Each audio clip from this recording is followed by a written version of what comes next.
The legislative branch, presented by Citizen Genius. The three branches of U.S. government are the legislative, executive, and judicial branches. This video will only focus on the legislative branch.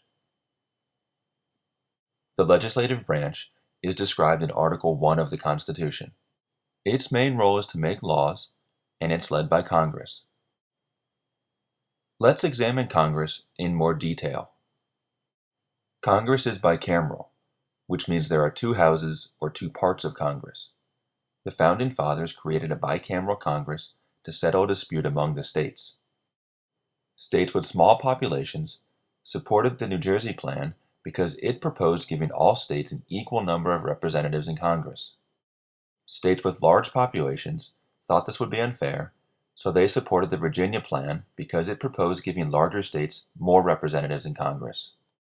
To settle this argument, the Great Compromise was made, and it created a bicameral Congress. The two parts of Congress are the Senate and House of Representatives. Let's examine the Senate and House in more detail. The Senate works in the northern part of the Capitol building. This is a picture of the inside of the Senate chamber. The House works in the southern side of the Capitol building, and here's a picture of the House chamber. The Senate is based on a system of equal representation. This means all states get 2 senators. Because there are 50 states, there are 100 total senators. The House of Representatives is based on a system of proportional representation. Out of the 435 representatives, larger states get more, although all states get at least 1. To determine how many representatives each state gets, a census is taken every 10 years to count the population, followed by a process called apportionment. For more information on these concepts, please check out other videos. In addition to the 435 representatives, there are also 6 non-voting members that represent various districts and territories owned by the U.S.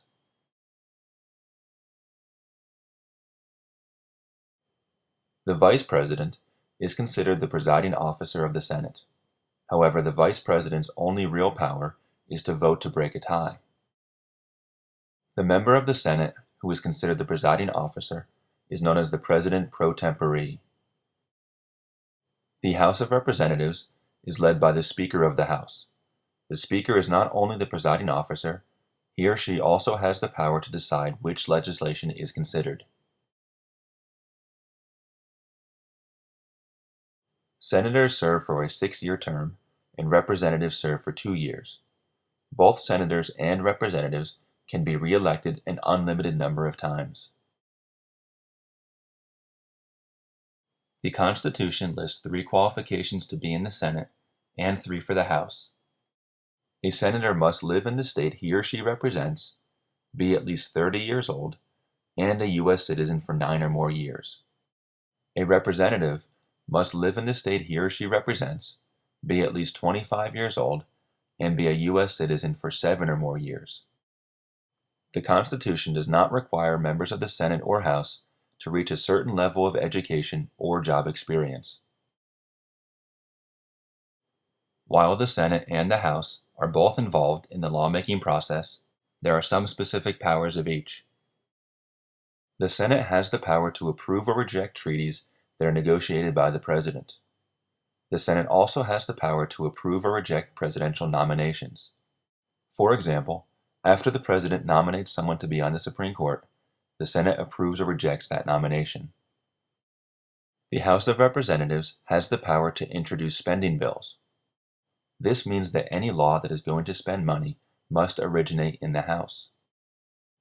The House of Representatives also has the power to select the President if none of the candidates wins a majority of votes in the Electoral College.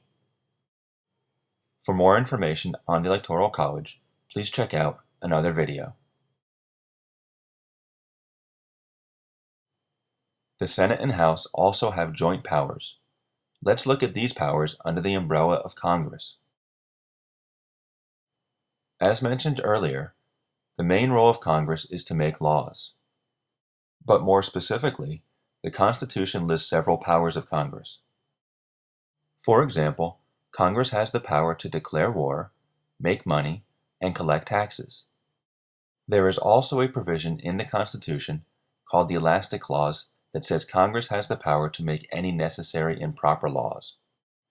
The Elastic Clause allows the powers of Congress to grow or stretch over time to deal with new issues not addressed by the Founding Fathers.